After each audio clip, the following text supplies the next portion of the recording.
Alrighty, JJ video time.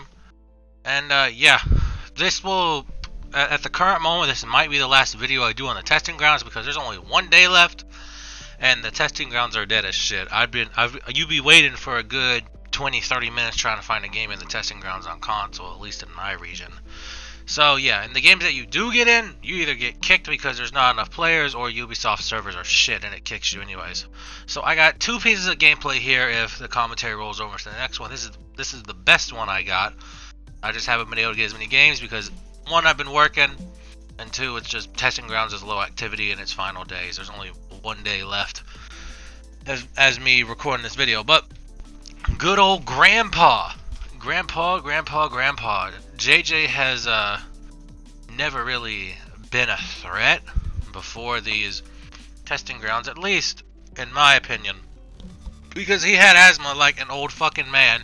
He had asthma like an old man. He'd go out of stam in 4 heavies, and you could backwalk his whole unblockable mix-up. And they fixed a lot of that. They fixed a lot of that in these testing grounds. They gave his roll catcher more tracking. He now has a soft feint GB from his unblockable, and his bash now is faster. And his kick does not wall splat. And also, because his kick does not wall splat, it changes his max revenge stall. His max revenge stall now is just you choke them, then they wall splat, then you throw your heavy, because the kick doesn't wall splat anymore. It used to be choke, they wall splat, you do your kick to wall splat them again, and then you're unblockable heavy. But good old Grandpa, and do I think he is a threat, and do I love these changes? Yes, I love these changes to death, and I think he's a genuine threat now. Before, you just kind of got laughed at as JJ because you could only unlock a good 2 or 3 attacks before going out of stam, and now in this one, you got the stam to do it. And you can be a lot more deadlier. And that unblockable zone from Sifu, that I like that a lot, because there have been some cases before the CCU where you Sifu an attack, but because their guard was that way, it would still get blocked even though you made the quote read or guess. You still wouldn't get your damage off, so that unblockable heavy is nice in those regards, because most people can't parry that shit. Y'all won't see it here in the gameplay at the end. I do that to a conk 4 times in a row before he finally parries the shit.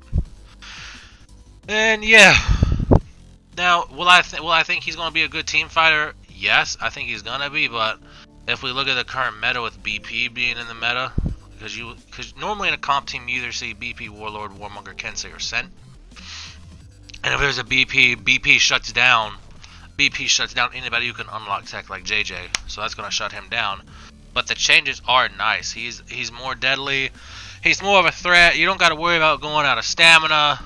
I still don't use his Sifu that much because it can still be guard broken easily. It's an easy guard break bait. But outside of that, I like these changes overall, But do I think he's going to be tourney viable? I don't know. I mean, if I had to take a guess on paper, maybe. He might be one of those niche scenarios, those niche picks, or a comfort pick. For those that don't know, a comfort pick is when somebody is just comfortable with a character and they don't know how to play like a meta character like Kensei or Warlord. A comfort pick essentially is you're picking who you're most comfortable with. And I think JJ is going to be a good comfort pick though for a lot of people, and I think he's going to be a good team fighter. Don't get me wrong, but you're always going to need a Warlord, you're always going to need a Sent, and you're always going to need a Kensei or a Warmonger, so you got to pick and choose.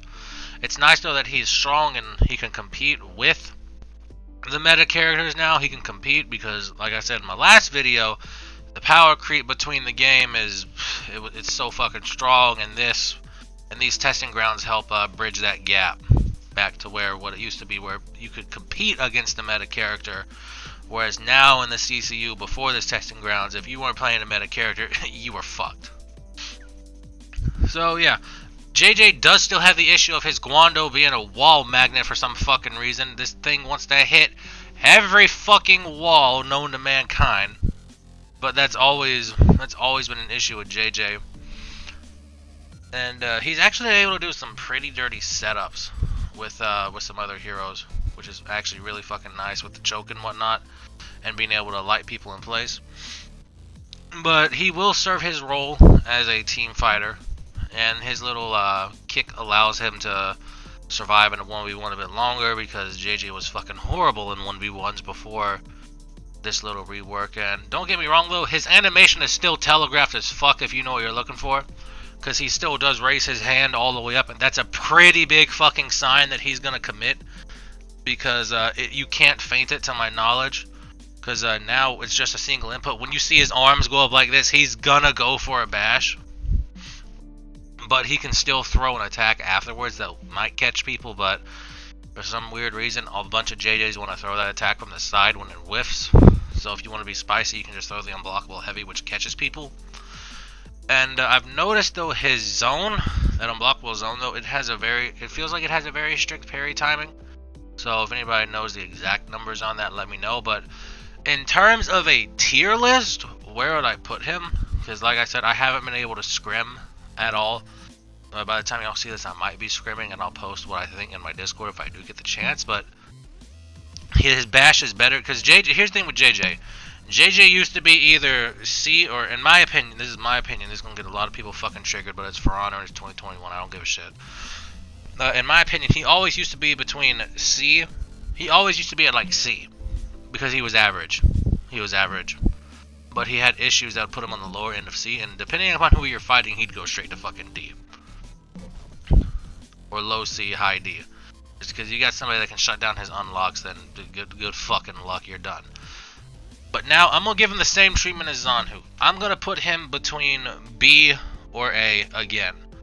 Just because his bash is faster and he's gotten so many improvements. And on paper, it seems like a bunch of good changes. And playing with him these past couple of days, it seems nice. And as y'all seen on here, we got a tuna fish fucking Hitakiri. It's going to fucking annoy me. But if it's one thing I've seen the most though, I'm starting to see more Glads and more Hitos. And more Mushas. But I'm going to use this little bit to talk about Glad, just in case I don't get around to making that video. I'm going to use this last little bit here to talk about it. And Musha. Just because I don't know if I'm going to be able to get the games. I don't know. So I'm going to use this last little bit to talk about it. Legit Musha, I've noticed you can still back dodge and back walk his entire mix-up. So that needs to be fixed. And then another small change I would like his ring to bell to actually show up as a bash before it hits you. Because it shows up as a bash when it hits you, but by that point it's too fucking late. It needs to be clear that it's a bash beforehand, so that it gets in tune with everything else in the game. Other than that, I like all of Musha's changes. And then Glad, excuse me, and then Glad, I think Glad got way too much. He was already safe as is, and I don't think he needed any changes besides making the tracking on his punches better. But outside of that, all this shit he can do after toe stab and punch and the skewer bullshit, he don't need none of that. He do not need none of that shit. He was fine. And I don't even think Glad needed to be in this testing grounds, to be honest. There were other characters that needed it, but it wouldn't be Yubi. Well, I would say it would be Yubi, though. They couldn't resist putting a knight in the fucking testing grounds, right? Because from what I've seen on the competitive Reddit and For Honor rants and just the For Honor Reddit and across other Discords, everybody's kind of come to the agreement from what I've seen that Glad did not need to be in this testing ground and that Glad got way too much. Personally, I don't want any of Glad's changes to come through, because Glad is then going to be a must pick, and at that point he is probably going to overtake Scent maybe if all this goes through, which it's the testing grounds. Yubi doesn't fucking listen. They're going to push it through most likely. That's what I've noticed. So, yeah. All in all, I like the JJ. I like the JJ rework. His Hitakiri and Zanhu's are my favorites. Those are my top 3 favorites. In terms of favorites, like top 1, Zanhu. Top 2, Hitakiri. Top 3, JJ. Good old grandpa. So yeah, that's my thoughts on JJ. If y'all have any different thoughts or opinions, let me know in the comments section. Subscribe to Become a Seal, baby. I hope all y'all are having a great day, and I'll see y'all in the next one.